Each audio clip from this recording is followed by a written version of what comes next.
To another video. In this one, we'll show you how to upload a file to a single record in Salesforce. This one should be pretty easy, but let's get into it. So the couple of things we want to do is we want to create a record first. So let's go ahead and do that. What I'm going to do is just simply create first name, last name, and email to start off with.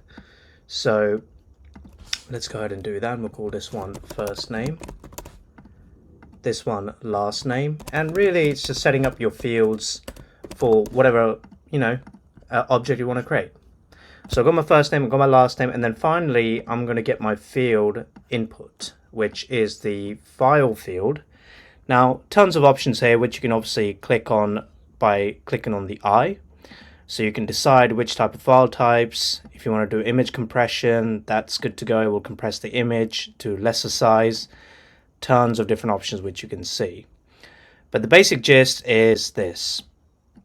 Let's say you got a button can be put under the file, call it whatever you like really. I'm just going to call it simple submit. Now let's go ahead and configure the actual action. So I'll head over to Salesforce. The first action I'm really going to do is create contact, which is just creating a record like this. It's going to be, whoops, it actually should be a push, my bad. So we'll head over here, contact, create contact, and in here I'm just simply mapping the fields like last name, first name, and email. Nothing to do with file uploads here. This is not where we do it. These are just the three fields that I've mapped, which are first name, last name, and email. Now once this is done, what you want to do is you want to add a child, and this is where you upload to files like this. Files, content version is the same story. So here you will go ahead and say this will upload the file. Now there are three fields in here which you need to be mindful of. The first one, which automatically should be mapped, is your first published location ID. This is going to decide where the file is going to go. For us it's a contact. The second one is a version data. This is where you'll select your file upload, and you've got a few options. You can upload the file as it is, you can upload it as a HTML, and all that kind of stuff. These are the two fields you need to decide. I'm just going to upload it as a standard file, so I'm good with that. And then the final one is the title.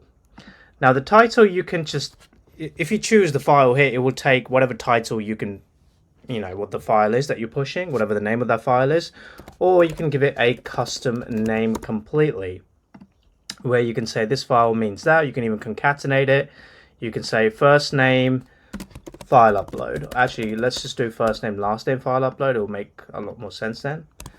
We'll call it file upload like that. So that's what it's called. Once it's done, you're pretty much assigning this action here to run, and you're really good to go. So here, apply, save. Let's do a test.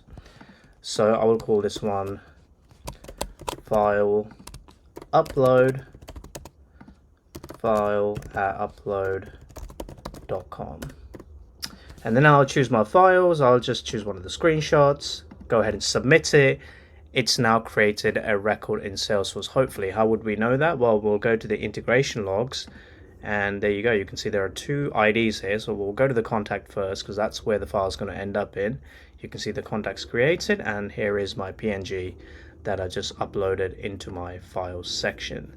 So that is how easy it is to upload a file to an individual record.